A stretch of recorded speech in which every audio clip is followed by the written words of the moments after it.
Oi, pessoal. Então, hoje a gente vai continuar o conteúdo de tecido conjuntivo. A gente fez aquela primeira parte em que eu tratei do tecido conjuntivo propriamente dito, frouxo e denso, né? A gente fez uma introdução sobre o que a gente tem que pensar em relação a cada um dos tecidos que a gente está estudando, em que eu trouxe a ideia de que um tecido ele é formado por um agrupamento de células, mas para que esse agrupamento de células aconteça de uma forma harmônica e funcional, de acordo com a função propriamente daquele tecido, isso precisa acontecer no encadeamento em que eu tenho pouca ou muita substância intercelular. Eu tenho uma matriz extracelular.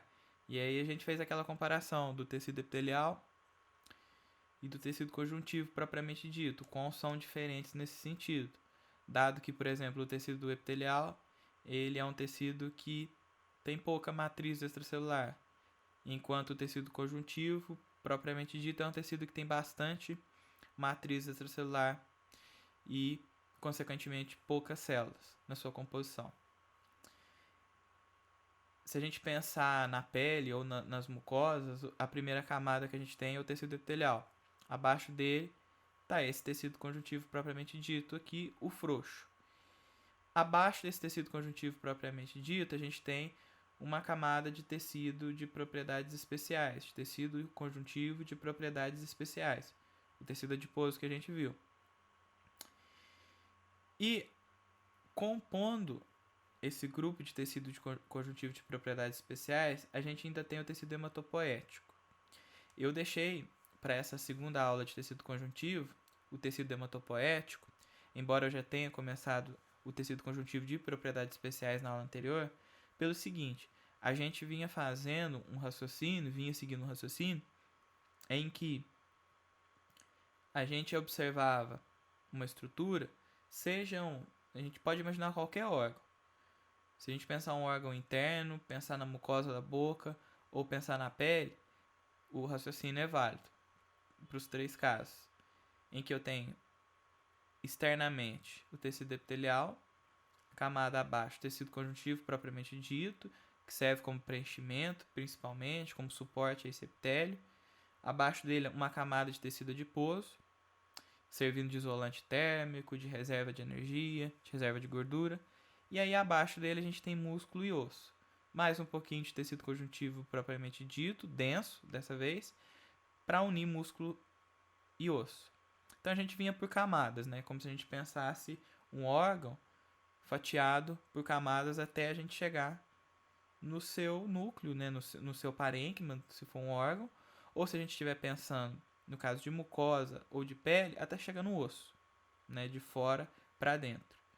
E aí eu quis deixar o tecido hematopoético para esse segundo momento da aula, pelo seguinte: o tecido hematopoético ele é classificado como tecido conjuntivo de propriedades especiais pela origem embrionária comum das células do tecido adiposo.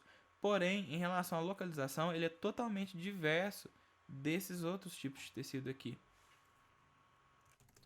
Então, esse tecido conjuntivo hematopoético, em relação à localização, ele se encontra num local bem diferente, bem distante dos outros tecidos conjuntivos. Então, né, gente, enquanto tecido epitelial, tecido conjuntivo propriamente dito, tecido adiposo estão ali em camadas, o tecido hematopoético, primeiro, ele é composto pelas células que formam os elementos do nosso sangue, os elementos figurados do nosso sangue. Então, na verdade, ele é formado por células tronco, mesenquimais e algumas estromais, mas células tronco adultas, não são aquelas células tronco embrionárias, não. Mas ele é formado por essas células tronco adultas que originam todas as células do nosso sangue. E ele está localizado na medula de ossos longos, principalmente de ossos longos. Então ele é responsável pela formação das células sanguíneas. E importante também, por ter origem embrionária comum, células do sistema imunológico, nosso sistema de defesa. A gente fala de uma maneira geral células sanguíneas, até porque essas células de defesa, elas vão circular pelo sangue também. Mas tem uma diferença quando a gente fala dos elementos do sangue e das células de defesa de uma maneira mais específica. Nós vamos falar disso com mais detalhe no slide mais pra frente, vai ficar mais claro. Mas ela está na medula dos ossos longos. E aí eu deixo esse slide aqui pelo seguinte, para não haver confusão em relação a esse conceito do que vem a ser medula. Quando a gente fala medula, a gente pode pensar em medula como algumas possíveis estruturas. Medula, de uma maneira geral, significa que eu estou localizando anatomicamente uma porção de uma estrutura a ser estudada, de um órgão, por exemplo, a ser estudado. E eu estou dizendo que essa posição que eu estou avaliando, ela é central nesse órgão. Então, quando eu falo a medula, eu estou querendo dizer em relação a uma situação central, uma posição central. Então, quando eu falo medula óssea, eu estou falando de uma porção que está localizada no centro de um osso longo. Sabe aquela típica ilustração de um osso? Quando a gente pega um osso de um animal, aquele osso comprido, é um osso longo, que a gente vai ver os tipos de ossos daqui a pouco. E aí, quando eu estou falando de medula óssea, eu estou falando dessa localização central nesse osso. Aqui é um osso longo, a ilustração de um osso longo, e um corte na transversal desse osso, em que a gente vê essa porção central aqui, que seria a medula. A gente vai ver que a gente tem uma medula que é a medula vermelha e a medula amarela. Elas têm uma distinção que é importante. Quando a gente está falando de medula óssea, a gente está falando dessa estrutura aqui, nessa posição central do osso. E nada mais é que um tecido líquido gelatinoso, popularmente conhecido como tutano. A gente vai ver que tem uma diferença desse tutano, que seria a medula amarela, para o tecido hematopoético, propriamente. O tecido hematopoético é a medula vermelha. A gente vai ver isso. Mas o que eu quero que vocês diferenciem é o seguinte. Quando a gente está falando de tecido hematopoético, células embrionárias do sangue, células que dão origem às células do sangue, a gente está falando que elas se originam na medula óssea. E aí a gente precisa diferenciar isso de medula espinhal, por exemplo, né? Que nada mais é do que aquela porção alongada do nosso sistema nervoso central que passa por dentro da nossa coluna vertebral, certo? Então, quando a gente fala de medula, a gente pode estar falando de várias coisas. A gente pode estar falando de uma estrutura que seja centralizada, né? De uma porção, de uma localização centralizada dentro de um órgão ou de uma estrutura que a gente esteja estudando. Para o nosso interesse aqui, que a gente está falando de tecido hematopoético, a gente vai tratar da medula óssea, porque essas células do tecido hematopoético estão na medula óssea, especificamente na medula de ossos longos. Então aqui, uma figura, né, de um corte transversal da medula de um osso longo. A gente vai ver que principalmente dois tipos de ossos. Os ossos chatos, que são os ossos do crânio, em que eles têm dimensões irregulares, mas de uma maneira geral, eles têm uma espessura muito menor que comprimento e largura. Né? A gente tem 3 dimensões em qualquer estrutura que a gente vai avaliar, que a gente vai estudar. E no caso dos ossos chatos, os ossos do crânio, a gente vê que a maioria deles são ossos ou irregulares ou ossos chatos. Tem uma espessura menor do que comprimento e largura. A gente tem os ossos longos. É um outro tipo e é um dos principais tipos de ossos. Então, quando a gente pensa no fêmur, os ossos do quadril, de uma maneira geral, são ossos longos. O osso longo, a gente vai ver isso com mais calma no capítulo de osso, propriamente, são ossos que têm o comprimento bem maior que a largura e a espessura. Então, é aquele formato típico de osso que a gente vê, aquela ilustração típica de osso. Esse osso longo, se a gente fizer um corte transversal nele, a a gente vai ver o que? Aqui a gente tem uma porção, que a gente vai ver qual que é o nome dela daqui a pouco. A gente tem uma outra porção aqui, né? Aqui é a epífise, aqui é a diáfise, mas nós vamos ver isso com mais calma. Por enquanto o foco não são os nomes. A gente tem essa porção central, que é a medula óssea. Nessa porção central é como se eu tivesse não um vácuo ou um vazio, mas eu tenho uma porção que não é tão calcificada. É uma porção que eu tenho um espaço, um lóculo ali nessa região central desse osso. E nesse lóculo eu tenho um tecido gelatinoso onde se encontram células tronco, mesenquimais e estromais. O que são isso? São células tronco adultas. Qual que é a função dessas células tronco? Dar origem às células do sangue. Por quê? Quando a gente pega lá uma plaqueta, um linfócito, um macrófago, as nossas hemácias, elas têm um tempo limitado de vida. Algumas duram 60 dias, algumas duram 4 meses, mas elas funcionam por um tempo. Depois disso, essas células têm que ser renovadas. E aí, quem renova essas células? O tecido hematopoético, que está localizado na medula óssea dos ossos longos. Então, nessa porção aqui dos ossos, eu tenho essas células aqui, ó, que são células tronco adultas. Não tão recentemente, mas nos últimos anos, na última década em específico, se descobriu que além das células tronco hematopoéticas, a gente tem no nosso corpo algumas outras células tronco adultas. Porque quando a gente pensa em célula tronco, a gente pensa naquela célula tronco embrionária. E não é só ela que é de importância pra gente, não. A gente tem principalmente como células tronco adultas, as principais que a gente tem conhecimento e tem algum conhecimento científico em específico sobre o domínio e programação delas, são as células do tecido hematopoético. Essas células que dão origem especificamente às células do sangue. Elas são células tronco adultas, isso significa que elas são diferenciadas, ou seja, que elas não são como uma célula tronco embrionária, em que aquela célula tronco embrionária está num estágio de diferenciação bem inicial e é capaz de se diferenciar em qualquer tipo de célula do organismo. Não é esse o caso. Células tronco adultas são células que já se diferenciaram, mas ainda preservam uma característica de poder de diferenciação em um leque, embora reduzido, mas em um leque de células. Eu estou dizendo o seguinte, que essa célula tronco adulta do tecido hematopoético, ela tem capacidade de, dependendo do mecanismo de ação, do estímulo que ela sofrer, de se diferenciar em, por exemplo, um macrófago ou um linfócito B.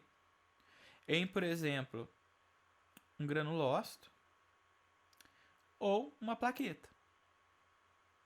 Então, por isso que ela permanece com essa característica de célula-tronco ainda, mas é uma célula-tronco adulta. Ela só pode diferenciar em uma dessas células do sangue ou do sistema imunológico.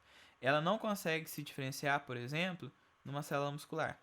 Para isso, eu teria que ter uma célula-tronco embrionária que realmente fosse totipotente. Aliás, aqui eu tenho a ilustração disso. A célula-tronco que consegue se diferenciar em qualquer célula do organismo, em qualquer tecido, para formar qualquer tecido, é a célula-tronco totipotente. A gente tem ela na vida adulta? Não. A gente tem ela apenas no período embrionário. A célula totipotente, a gente não tem ela nem no cordão umbilical. No cordão umbilical, a gente ainda tem algumas células tronco embrionárias, que inclusive alguns laboratórios, com um alto custo e com uma sofisticação grande, já fazem o armazenamento desse líquido presente no cordão umbilical. Por quê? Porque nesse líquido presente no cordão umbilical estão disponíveis algumas células tronco embrionárias que têm a capacidade de se diferenciar em uma gama grande de células.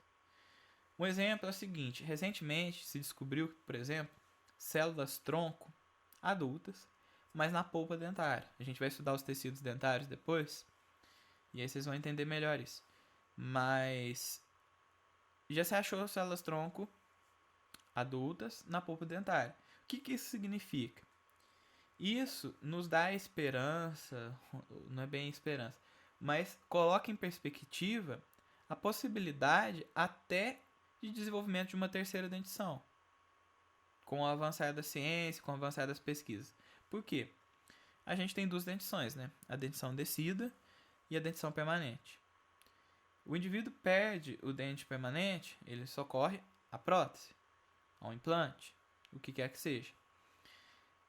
Com a descoberta de células-tronco adultas na polpa dentária, isso significa que se essa célula-tronco adulta, se programada adequadamente nos processos de diferenciação, ela pode vir a formar um novo dente, mesmo no indivíduo adulto que já é desdentado, que já perdeu alguns dentes.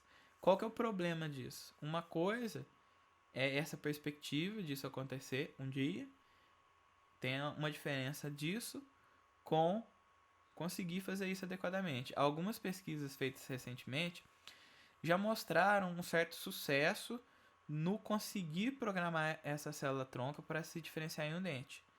O problema é pesquisas, isso não é em humanos não, tá? Isso aí geralmente são realizados em camundongos, de uma espécie específica de camundongos.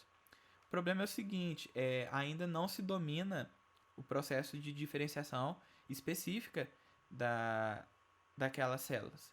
Então, por exemplo, não se consegue programar uma célula-tronco desse tipo, ainda, pelo menos, para que se diferencie num canino superior direito.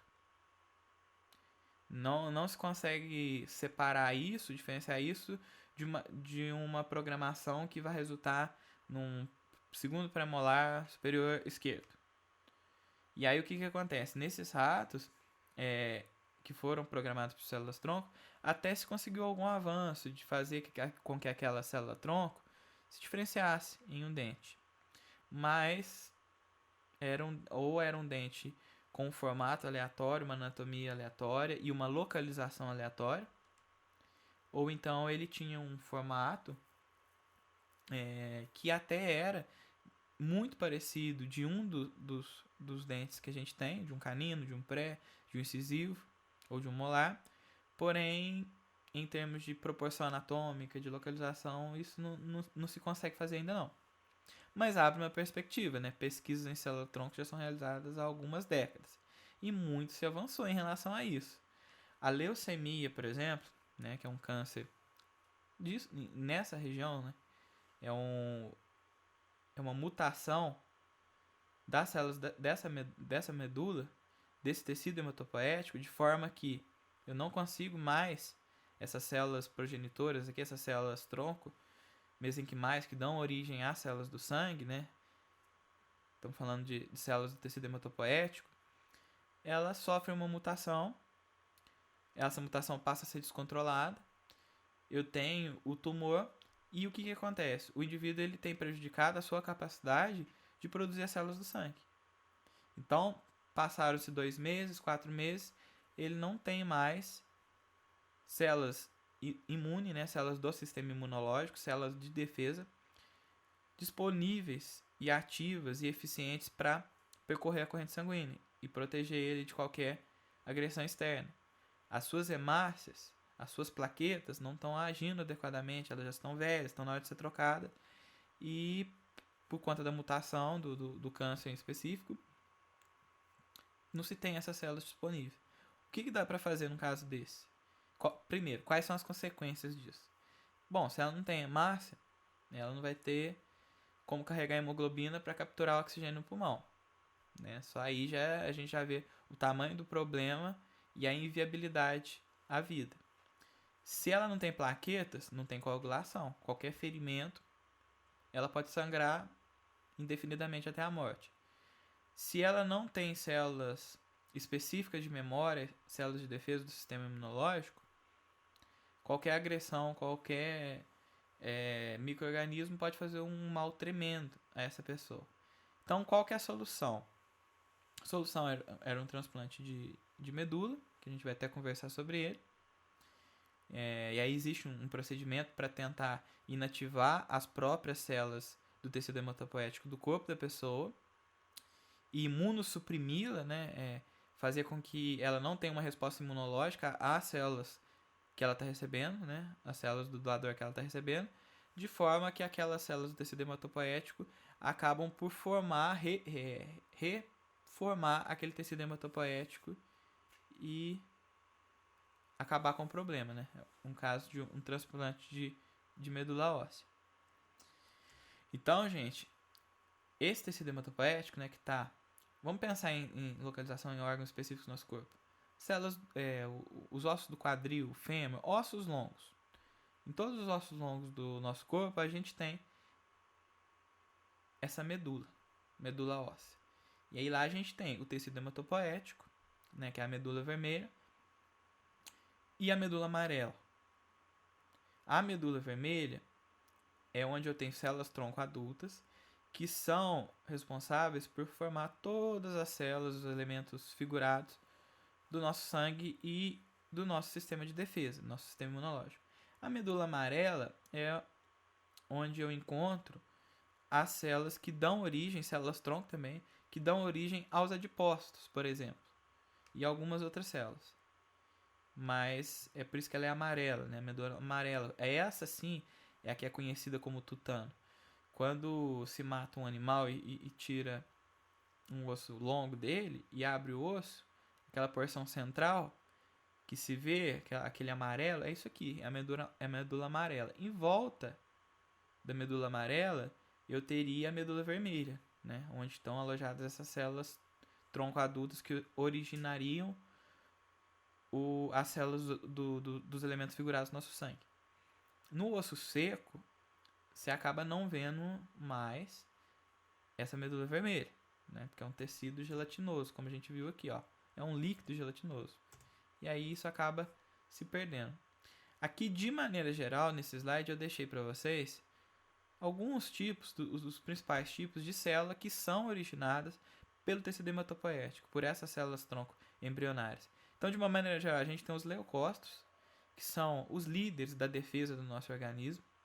Essa defesa do organismo são feitas por células que têm uma resposta inata ou inespecífica e outras que têm uma resposta específica. O que diferencia as duas? Resposta inespecífica ou inata é aquela resposta que a gente tem diante de qualquer agressão do nosso corpo, seja uma irritação alérgica, seja um micro-organismo, um vírus, uma bactéria. Primeiro, o organismo tenta isolar aquela região que foi acometida por esse invasor, para que aquele invasor ou aquela agressão não se dissemine pelo nosso organismo. Como que isso é feito? Inflamação. Então, a inflamação é um mecanismo inato de defesa, inespecífico, em que algumas células, macrófagos, né, os monócitos que viram macrófagos, mastócitos e mais uma série de células, trabalham como se fossem soldados que são recrutados para isolar uma área. É uma resposta inespecífica. Por que ela é inespecífica? Ela não depende da natureza do antígeno, né? daquele organismo, ou micro-organismo que está agredindo. Elas simplesmente vão lá e fazem como se fosse um cordão de isolamento. Isso é inflamação. Por isso que tem a inflamação. A gente não vai entrar muito em específico no processo da inflamação, do mecanismo, porque até não há tempo para isso e não é muito objetivo da disciplina. Mas o que, de maneira geral, a inflamação é isso. É um recrutamento de células de defesa para isolar uma área. E aí o inchaço, a vermelhidão, o edema, né? Aquele excesso de líquido na região é uma consequência da inflamação. É uma consequência do aumento da permeabilidade dos vasos sanguíneos para que aquelas células que circulam no sangue, essas células de defesa, migrem, saiam do vaso sanguíneo e vão para o tecido e cheguem no tecido. Então aí é uma consequência dessa migração, por isso que eu tenho um inchaço ali, um edema, uma vermelhidão, é tudo consequência de um mecanismo para tentar isolar aquela área. E na verdade eu aumento a permeabilidade vascular para que essas células consigam sair. Né? Aí é até o que a gente viu lá quando a gente estudou difusão, osmose, né? Se eu tenho um ambiente em que o soluto ele passa de um ambiente para o outro, ele traz mais o solvente também. Então, se essas células estão vindo do sangue para o tecido, vamos pensar, chega no tecido conjuntivo propriamente dito, elas trazem consigo mais líquido, até por uma questão de osmose, mas não só por osmose, e sim por um intricado sistema que a gente tem de regulação específica, em que a gente tem alguns processos químicos que ativam isso no caso de uma agressão. Então, por isso que a gente tem inflamação. Então, dentro dos leucócitos, a gente tem essas células que são inespecíficas, atuam como soldados. Vão lá e fazem a linha de frente para tentar isolar o problema. Inflamação, infecção. A gente tem também algumas células específicas. Então, por exemplo, a gente está vivendo, todos nós estamos vivendo em torno de coronavírus, né? Então, o que acontece? Esse vírus, a gente não tem vacina para ele. A gente até comentou indiretamente em outras aulas. A gente não tem vacina para ele e a gente não tem um remédio ainda. Essa que é a grande preocupação. Por conta dessa disseminação desenfreada, todo mundo ficar doente ao mesmo tempo, aqueles casos que se espera que fiquem mais graves, vão precisar de hospitalização, e aí, se todo mundo ficar doente ao mesmo tempo, não tem hospitalização para todo mundo, não tem como internar todo mundo, e pode ser que várias pessoas morram afogadas, né, com a sensação de estarem afogados, por não ter um respirador. Mas, em específico, o que acontece? Esse vírus, ele agride o nosso organismo. Qual que é a primeira resposta? Resposta inespecífica, resposta inata, que é uma resposta rápida.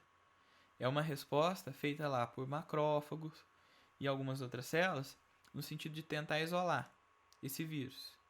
O problema é que não consegue, o vírus ele dribla, mas o organismo inflama. Então, por isso que de repente a pessoa tem sintomas de gripe, de um resfriado normal, né? Coriza, né? Aquilo ali é reflexo de uma inflamação nas vias aéreas superiores. Às vezes ela tem tosse por alguma resposta inflamatória, também nas vias aéreas ou na laringe. E aquela é a resposta inespecífica. Só que não dá conta de sanar esse problema, né? Não dá conta de isolar aquele vírus. E aquele vírus acaba circulando no nosso organismo.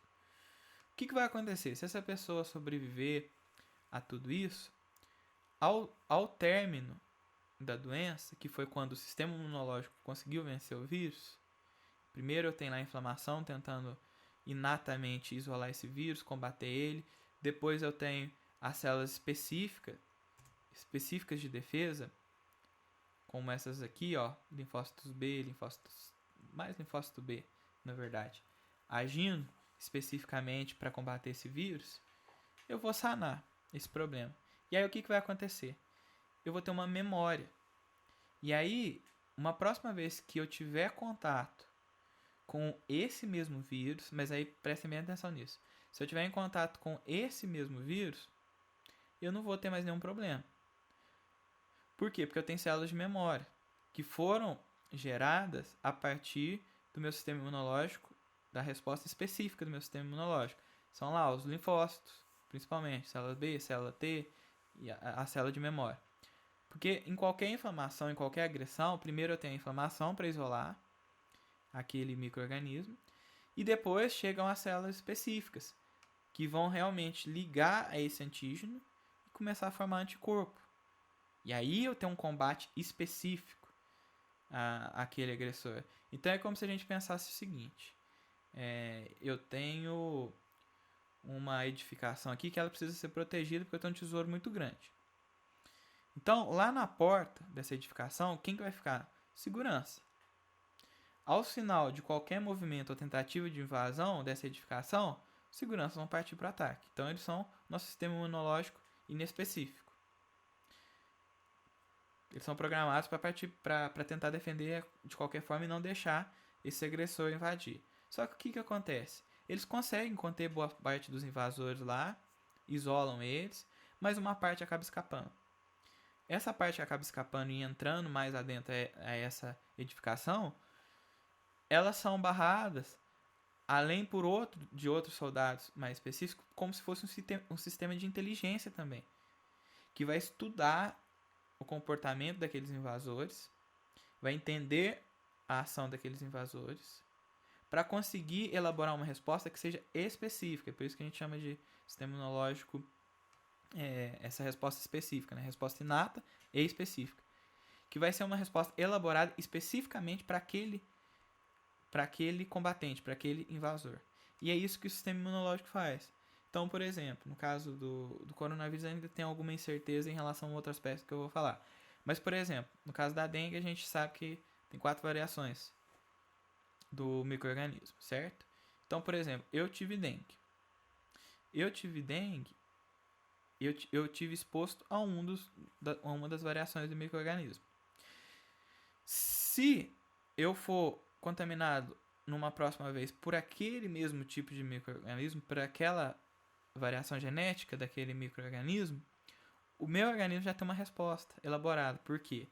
Quando eu fiquei doente daquela vez, as minhas células B, os meus linfócitos, eles tiveram contato com esse antígeno, né, com esse invasor, e produziram anticorpos para combater ele. E aí até por isso que eu não morri quando eu tive dengue, porque meus anticorpos conseguiram, através dessa resposta específica elaborada, combater aquele invasor. E aí eu tive os sintomas, tal, passou, acabou a doença. Porque os meus anticorpos venceram o invasor. Se os meus anticorpos não tivessem conseguido vencer o invasor, eu teria morrido. Né? É uma possibilidade também. Mas, como eu não morri, meus anticorpos venceram aqueles antígenos invasores, o meu sistema imunológico elaborou um mecanismo de memória. De forma que eu tenho aqueles anticorpos, eu tenho a sequência daqueles anticorpos que são específicos para aqueles antígenos, no caso lá daquela variação da dengue que eu tive, e eu tenho aquilo armazenado como memória. O que vai acontecer? Se eu tiver, num outro momento, contato com aquele micro-organismo específico, com aquela variação genética, eu já tenho a memória para aquilo. Isso significa o seguinte: rapidamente, as células do meu sistema imunológico são recrutadas para elaborar uma defesa específica para aquele micro-organismo, mas que já tem memória. Então é só mandar produzir em larga escala. Eu produzo aquela resposta, né? Produzo aqueles anticorpos em larga escala, logo aquele micro-organismo não consegue mais me atingir e não consegue mais me deixar doente. A não ser que eu tiver alguma outra doença e meu sistema imunológico estiver em baixa. Mas caso contrário, caso o meu sistema imunológico não esteja deprimido, não esteja suprimido, como é o caso de uma pessoa que faz quimioterapia ou toma alguns medicamentos, não tem porquê eu ficar doente mais por aquele micro-organismo. O que pode acontecer é o seguinte, no caso da dengue específico. Eu fui atingido por daquelas variações daquele micro-organismo, mas existem mais 3. Se eu der azar do mosquito que me picar, do pernilongo que me picar, estiver trazendo alguma das outras variações, meu sistema imunológico não está pronto. Então, existe uma probabilidade de eu ter dengue de novo,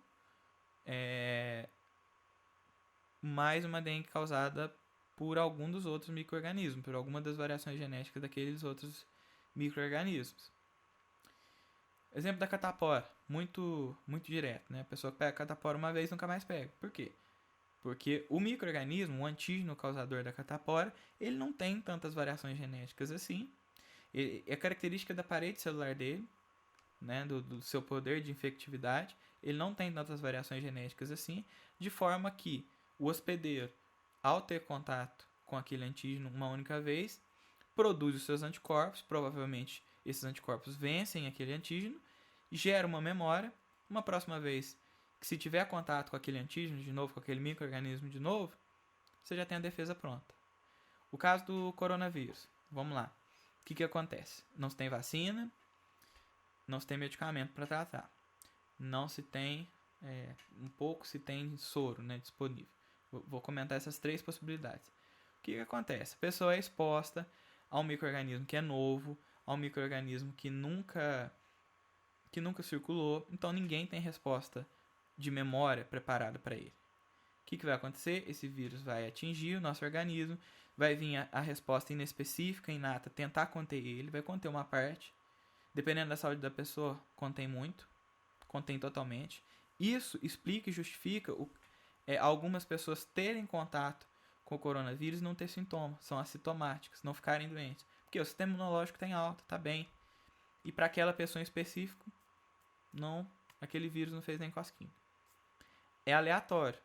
Não significa que a pessoa é jovem, que ela não tem doenças crônicas, não tem comorbidades pré-existentes, que isso vai acontecer, não. A gente já viu alguns exemplos, em pequeno número, né? São minoria, mas a gente já viu aí no noticiário alguns exemplos de pessoas de 30, 32 anos, de 21 anos na Inglaterra, morrer por coronavírus e não tinha doença pré-existente, não justificaria. É uma coisa que não dá para saber, é uma resposta que vai muito do indivíduo. Mas, teoricamente, o que acontece? Esse micro-organismo vai tentar invadir o organismo da pessoa. Primeira linha de frente, sistema imunológico inespecífico. Os macrófagos, de uma maneira geral. E essas células aqui também. Vão tentar barrar a entrada desse vírus. Pode ser que consiga, mas muitas das vezes não consegue. Se não conseguir, esse vírus vai circular no nosso organismo, inclusive na corrente sanguínea. De imediato, as células específicas, os nossos linfócitos, eles vão ser recrutados, né? Eles são o sistema de inteligência. Vamos pensar como se fosse a polícia. Eles fazem investigação, né? Como se fosse a Polícia Civil, a Polícia Federal. Eles fazem investigação e tem um sistema de inteligência para conhecer as peculiaridades, as particularidades daquele agressor, daquele antígeno. Vão tentar combater ele. Se a pessoa está com o sistema imunológico em alta, ótimo.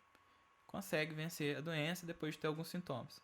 Se não tiver, pode chegar até a óbito. Né? E vários fatores podem influenciar nessa resposta imunológica. Os fatores que sabidamente divulgados, né? As comorbidades têm uma influência nisso aí, não vamos discutir muito essa questão. Mas o que acontece? Vamos supor que a pessoa teve coronavírus, teve alguns sintomas, de repente nem teve sintomas graves, passou. Ficou curada.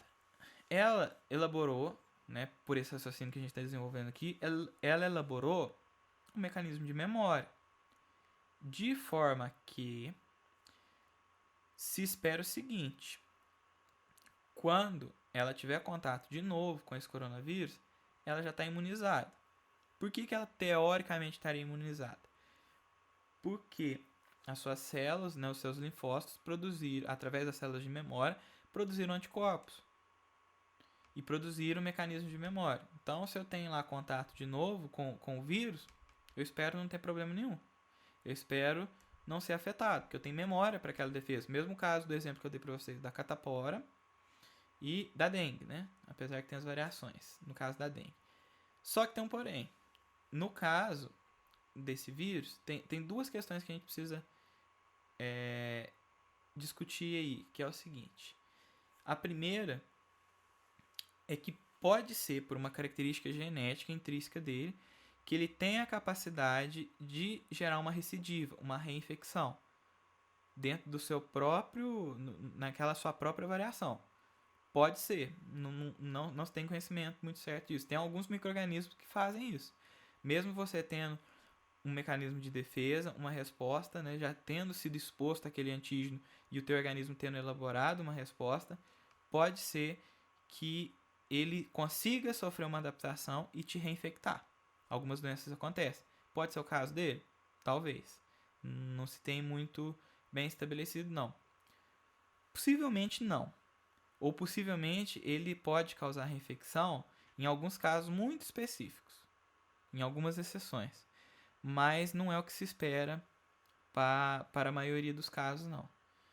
O que pode fazer com que uma pessoa, de repente, que tenha coronavírus, voltar a ter a infecção, né, o SARS-CoV de novo, né, ter a doença, a síndrome respiratória de novo? Primeiro, essa questão, né, que não está muito claro. E segundo, isso que eu acabei de falar, e segundo, a pessoa ser acometida de novo, ser afetada por uma variação daquele vírus, o que pode acontecer. A gente estudou vírus e a gente viu o seguinte: os vírus são seres muito simples e facilmente mutáveis, por isso que eles sobrevivem. Eles têm capacidade de entrar no estado latente, em que eles precisam do mínimo de nutriente para sobreviver, e, dada a possibilidade de condições mais favoráveis, eles atingem seu estado pleno, né? Quando eles podem infectar um hospedeiro, quando eles podem usar todo o aparato celular daquele hospedeiro para poderem sobreviver. Então, o que acontece? A pessoa teve coronavírus, se curou, mas de repente ela é exposta a uma variação daquele vírus, a uma mutação genética dele, então ela pode ter de novo. E aí que entra a complexidade do tratamento e do tratamento da prevenção de uma resposta imediata a um caso desse. Que é o seguinte: como então, nessa lógica de sistema imunológico, que eu poderia elaborar uma resposta ao invasor? Primeiro, vacina. Segundo, tratamento, né? Se você não conseguiu prevenir a infecção, você faz o tratamento. E terceiro, utilização do soro, né? Até eu comentei isso alguns minutos atrás e vou entrar nesse detalhe. Vamos pensar na vacina.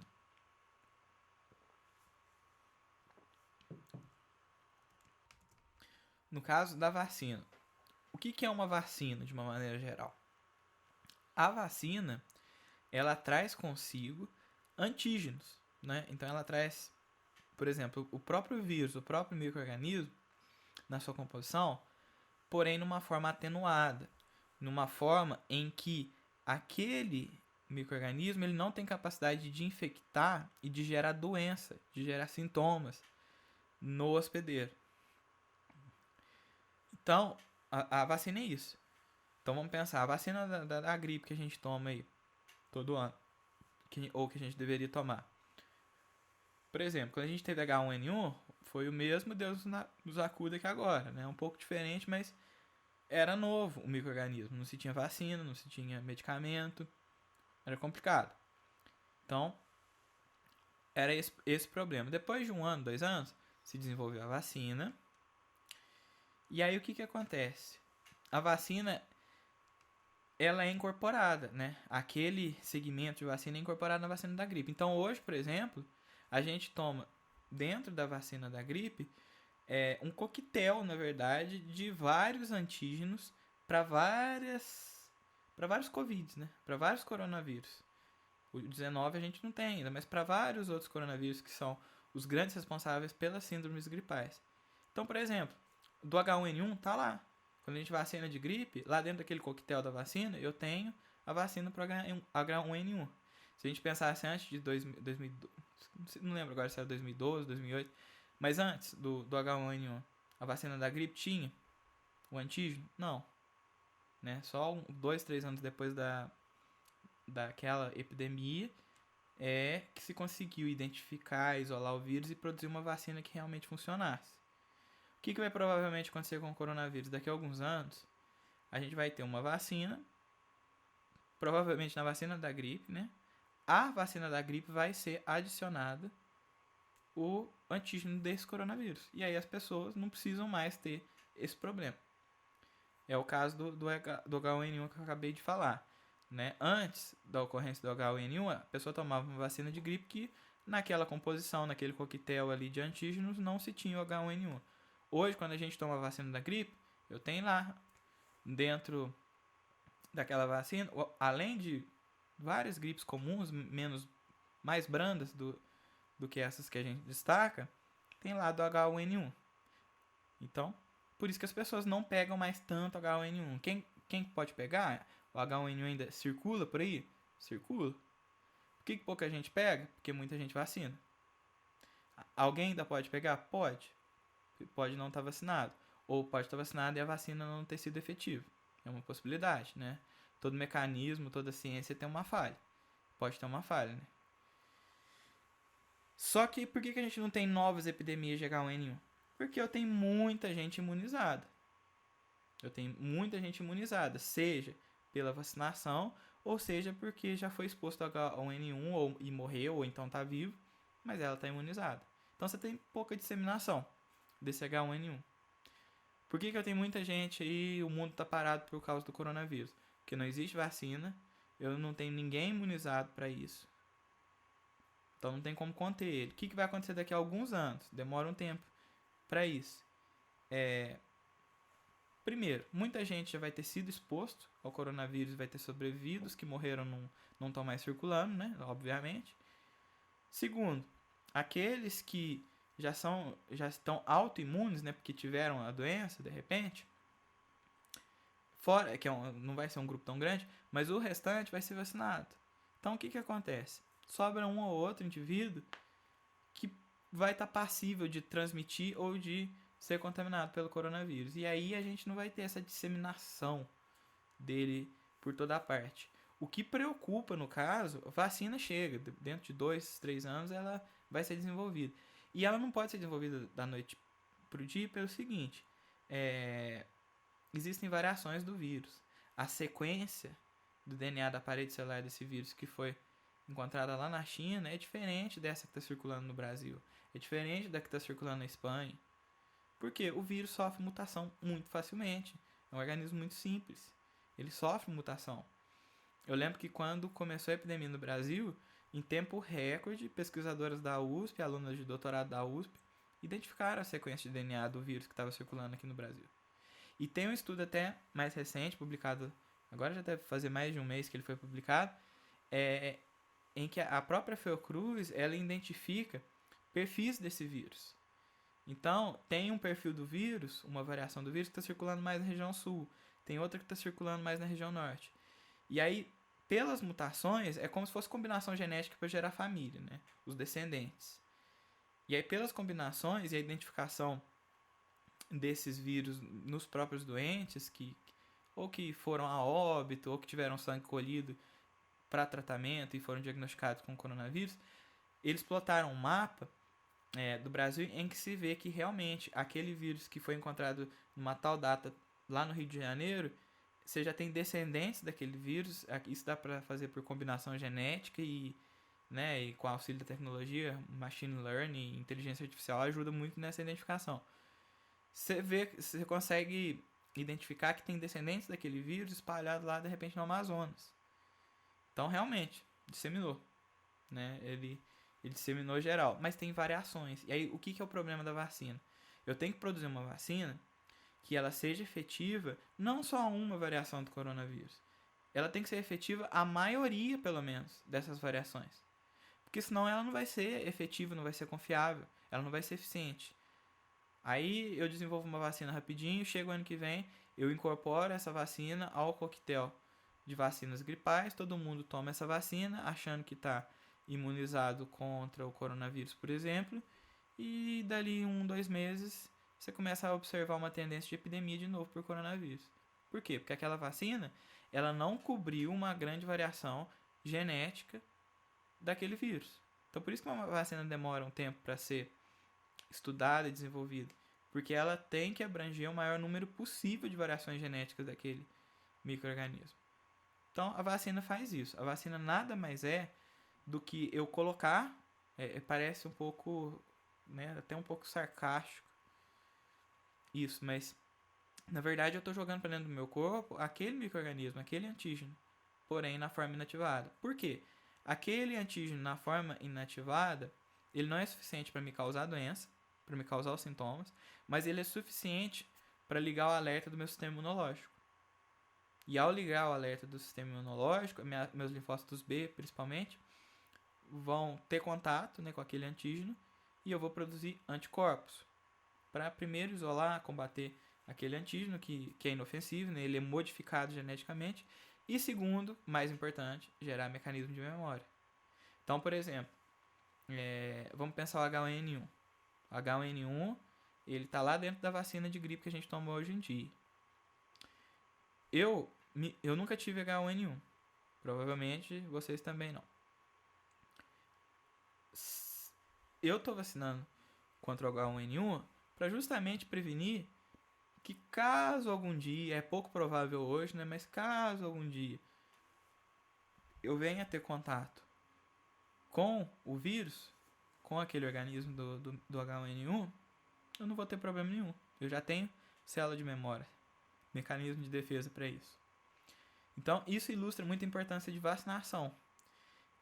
Eu acho importante falar isso nesse momento, pelo seguinte, é uma disciplina de anatomia e fisiologia, mas eu acho importante levantar isso porque, primeiro, está totalmente correlacionado, está totalmente ligado ao que a gente está falando, A gente está falando de tecido hematopoético.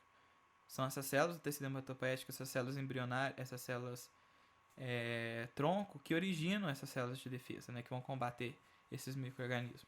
e gerar essa resposta. Então, logicamente, faz sentido falar de vacina.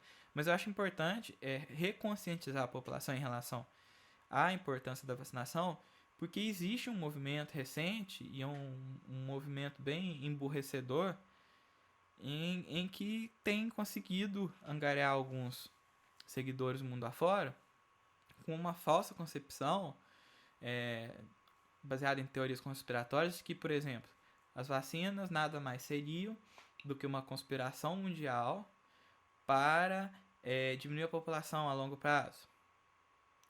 E, gente, isso é de uma tolice tão grande, porque a vacina é isso. Com essas teorias conspiratórias todas, o que se tem observado? Uma diminuição da taxa de vacinação. Tem muita gente que cai nessa. No Brasil, isso é claro. Algumas doenças que estavam praticamente erradicadas, sarampo, rubéola, no país, que já há anos que não se tinha notícia de um caso de doença no país, começaram a ressurgir nos últimos anos. Por quê? Por isso. As mães, de uma maneira geral não, algumas mães começaram a cair nessa conversa, pararam de vacinar seus filhos. O que acontece? O vírus está circulando aí, o micro-organismo está circulando aí. Ele vai tentar achar alguém que está exposto. Ele não achava ninguém. Por que fazia anos que eu não tinha um caso de sarampo, de febre amarela, de rubéola, de uma série de doenças dessas? Significa que os micro-organismos não existiam mais? Existiam, eles estavam por aí circulando. Mas eles tinham uma dificuldade muito grande de achar alguém que ele pudesse infectar. Por quê? As pessoas se vacinavam contra essas doenças. Então se preveniam contra essas doenças. Eu sou vacinado em relação a todas elas. Aquele micro-organismo tem contato comigo, ele não vai vencer meu sistema imunológico. Eu não vou ter a doença. E aí o que acontece? Havendo um relaxamento na vacinação, muitas pessoas, ou um número maior de pessoas, passa a não ter mais aquela resposta imunológica para aquela doença. E aí facilita o caminho do vírus, né? Facilita o caminho do micro-organismo, né, gente? Aquele micro-organismo tem uma probabilidade maior de encontrar um hospedeiro que seja suscetível a ele, que não esteja vacinado. Então, eu acho importante levantar essa questão da vacina por isso. A importância de se vacinar, e é um movimento... Com o coronavírus eu acho que isso vai mudar, mas é uma coisa que a gente observava nos últimos anos, um movimento emburrecedor aí, com essas teorias conspiratórias, tentando colocar na cabeça de algumas pessoas que vacina é algo maléfico. E isso aí é construído só por gente que quer ver tudo se afundar, né? Porque não faz sentido nenhum, mas infelizmente muita gente acredita. E o fato de uma pessoa acreditar, as consequências dessa crença dela, dessa atitude dela, não são só para ela. É para ela, para o filho dela e para a comunidade de uma maneira geral. Porque se eu tinha anos que eu não tinha um caso de rubéola ou de sarampo, era graças a esse pacto social que se tem de as pessoas vacinarem contra essas doenças, né? A gente fala muito mal de sistema de saúde público no Brasil, mas um dos grandes trunfos do SUS está justamente no sistema de imunização, né? Nesse sistema que garante que as pessoas se vacinam. Inclusive, a gente fez 40 anos do Sistema Nacional de Imunização, que é um dos sistemas que é uma coisa que não aparece na mídia, é uma coisa que não é noticiada, mas é um dos sistemas de imunização mais eficientes do mundo.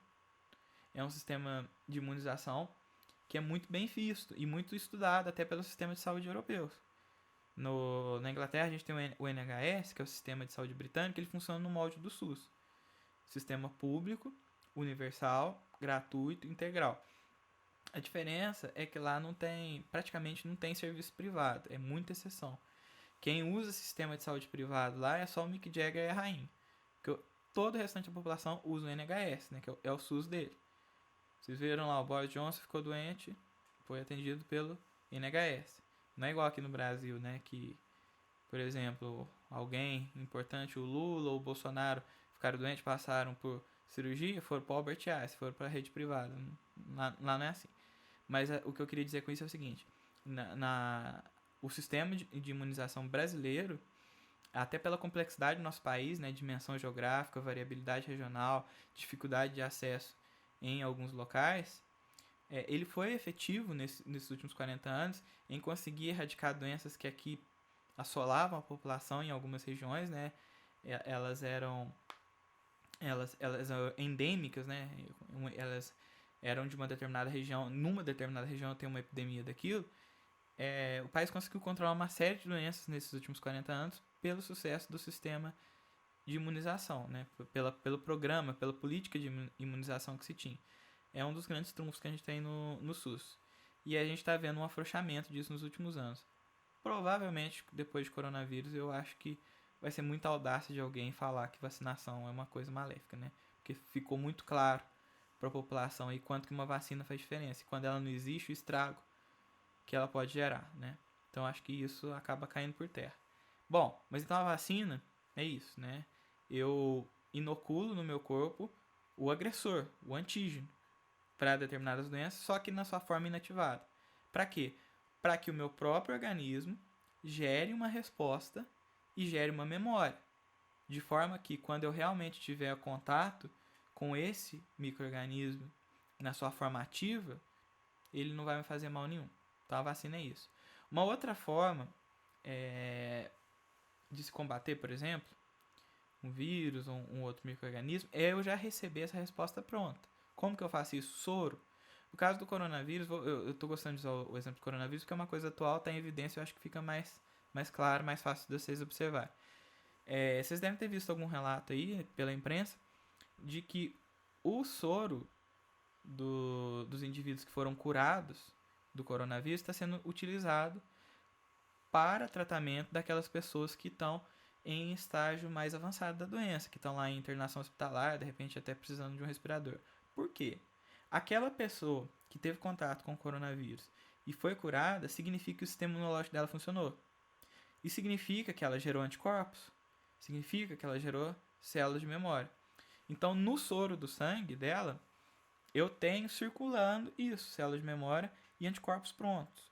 Então, se eu pego esse soro do sangue da pessoa que foi curada pelo coronavírus e inoculo no indivíduo doente que não está tendo uma resposta legal, o que eu faço? Eu acelero a resposta dele.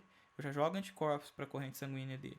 E esses anticorpos vão circular e vão se multiplicar, né? Aí o próprio sistema imunológico dele, daquele hospedeiro, ele começa a fazer essa multiplicação desses anticorpos, né? Utilizando ali aquela memória que foi gerada. Para quê? Multiplica o anticorpos para tentar combater aquela doença e sanar aquela doença naquele hospedeiro. Só que tem uma série de problemas. Compatibilidade é o maior deles. Não é. Isso tem sido visto com muita cautela pelo seguinte: pode acontecer muita coisa que a gente não previu nesse processo. Então eu pego o soro de uma pessoa e inoculo na outra, tem muita coisa envolvida nisso. Então tem que ter uma cautela, né?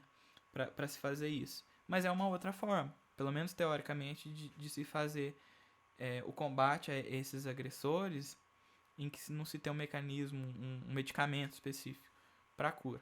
Então, vacina, né, seria a prevenção, né, ficou muito claro. Eu coloco um antígeno para provocar a resposta do hospedeiro, o próprio hospedeiro produz os anticorpos. A segunda forma seria esse hospedeiro receber os anticorpos prontos para combater aquele organismo, aquele micro-organismo, ele está recebendo soro.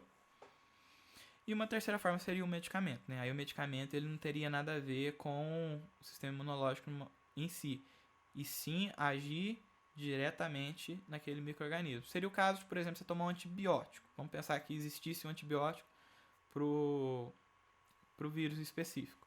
Você tomava aquele antibiótico ele se ligaria na parede celular daquele vírus e inativaria aquele vírus ou mataria ele, né? Seria essa terceira forma.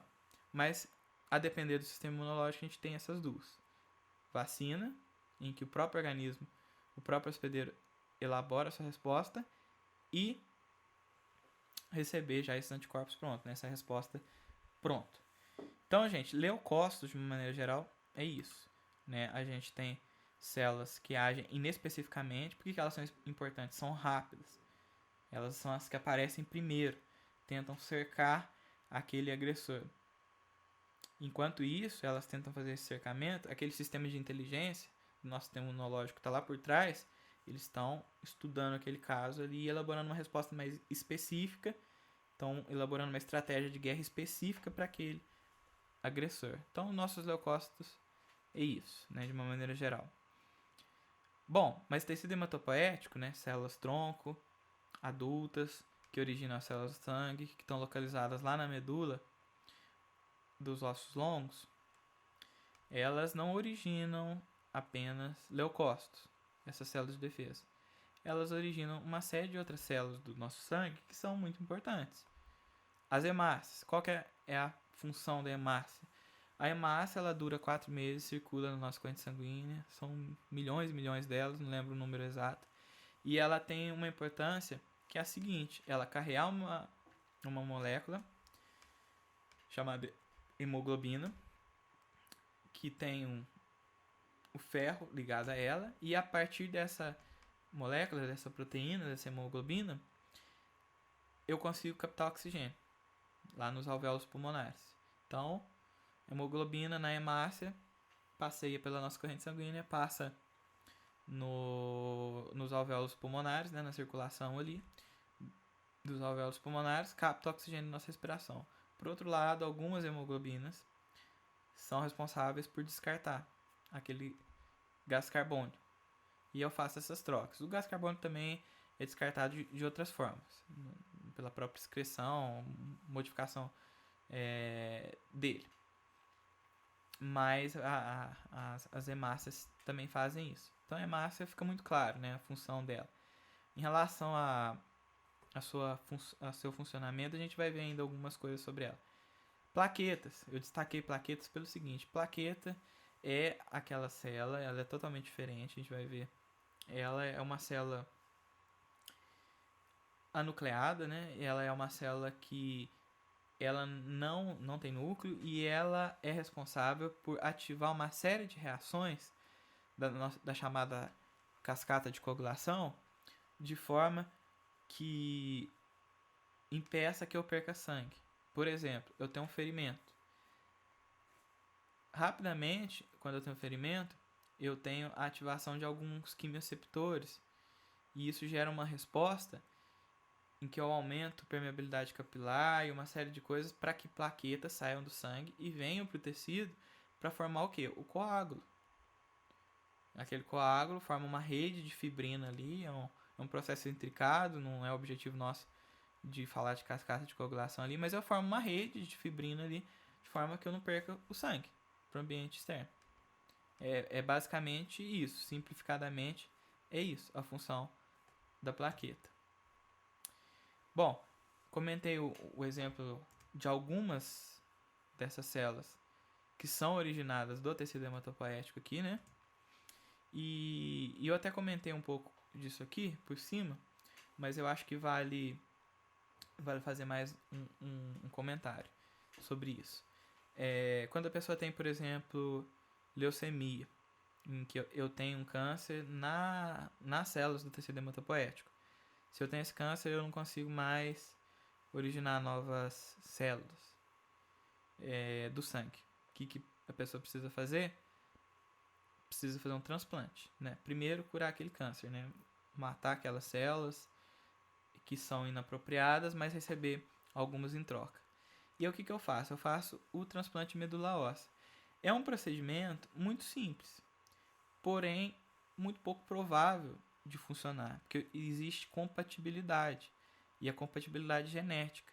Então é muito mais fácil, de repente, você achar uma pessoa que é compatível da família do que, ao acaso, num banco de dados, você achar alguém que é compatível. Pode acontecer, mas é bem pouco provável. E por isso que se existe por aí, da mesma forma que existe campanha para doação de sangue, e agora é até uma época que isso precisa muito, né? É época que vai chegando frio, as pessoas doam menos sangue, e ainda mais com o coronavírus, medo de infecção, as pessoas doam menos sangue ainda. Inclusive eu tô precisando fazer doação de sangue. É uma coisa que a gente precisa fazer aí. Mas de tempos em tempos você tem uma campanha para transplante de medula óssea, né? Doação de medula óssea. Nada mais é o seguinte: quando você entra, quando se tem essas mobilizações, você está, na verdade, entrando no banco de dados. Eles escolhem uma pequena amostra do teu sangue, do teu material, para avaliar as células do teu que são do teu tecido, que são originárias do teu tecido hematopoético, né, que são aquelas células do sangue, e aquilo ali fica arquivado em bancos de dados, de acordo com as características que são avaliadas ali, né, pela biologia molecular.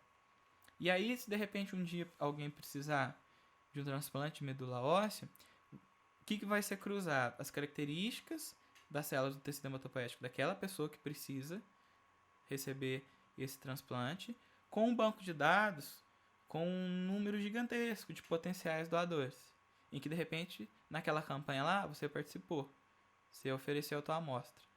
E aí, por um acaso, se você cruzou esse banco de dados e se percebeu que você é compatível com aquela pessoa que está precisando de receber a doação, né, por esse cruzamento de biologia molecular das características das suas células com a célula dele, você é convidado a vir a fazer a doação de medula. Mas tem que ter essa compatibilidade. E esse transplante de medula óssea não é nada complicado.